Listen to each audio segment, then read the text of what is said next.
তিন রকমের পিঠা বানিয়েছি, ফুলঝুরি পিঠা, ডিমের পিঠা, আজুনি পিঠা। আজুনি পিঠার জন্য এখানে আমি নারকেল দিয়ে খেজুরের গুড় দিয়ে রেডি করব। গুড়টা গলে গেলে তারপর পাউডার দুধ দিয়ে দিব। পাউডার দুধটা দেওয়া হলে ভালোভাবে নেড়ে চেড়ে এগুলাকে সুন্দর করে ঝরঝরে করে নিব। তারপর আটা কিভাবে করলাম সেটাও দেখালাম। ডিম দিয়ে চিনি দিয়ে এটাকে ভালোভাবে গুলিয়ে আমি আটাগুলো করে নিই। আটাগুলো করে নেওয়ার পর একটা কাঁচের প্লেট দিয়ে ঢেকে রেখে দিই।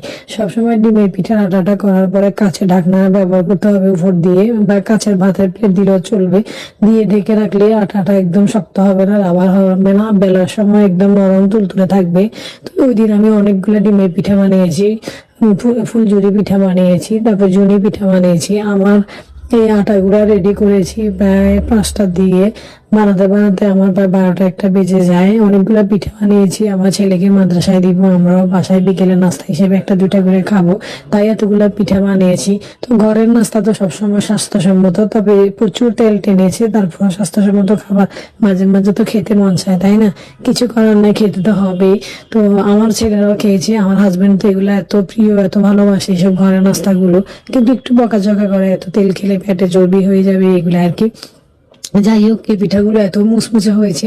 ওই ঝুরি পিঠাটা বানানোর পরে আমি ডিমের পিঠার আটাটা রেডি করি, বেলে নিই, ফুল করে নিই। ফুল করে নেওয়ার পরে এগুলো ভাজি করে নিব। এটা ভাজা হয়ে গেলে ফুলঝুরি এটাও আমার হয়েছে, ডিমের পিঠাটা হয়ে গিয়েছে। এরপরে আমি ঝুনি পিঠাটা বানাবো। একটা একটা করে সব একসাথে বানাতে হয়। এই যে ঝুনি পিঠাটা ভেজে নিচ্ছি আমি এখানে। এই যে গাইস, আমার পিঠা বানানো হচ্ছে। এই যে দেখেন, অলরেডি অনেক পিঠা বানিয়ে ফেলেছি। এই যে মুচমুচ করছে, এই যে। আর এই যে আমার এখানে পিঠা হচ্ছে অলরেডি। এই যে দেখেন, প্রতিটা পিঠা আমি এভাবে উল্টে উল্টিয়ে নিচ্ছি। আর আবার একটা পিঠা আপনাদেরকে দেখাই, ঠিক এইভাবে আমি দিয়ে বাস একটু লেড়ে, হ্যাঁ এই যে দেখেন, একটু ঝাঁকিয়ে ঝাঁকিয়ে নিলে পিঠাটা হয়ে যাচ্ছে। বাস ছুটে গিয়েছে আমার পিঠাটা, দেখছেন? এই দুটো আমার হয়ে গিয়েছে। আমি এখন এখানে উঠিয়ে নিব। এইভাবে এটা তেলটা ঝরবে। এই যে আমি এইভাবে রেখে দিলাম, তেলটা ঝরবে।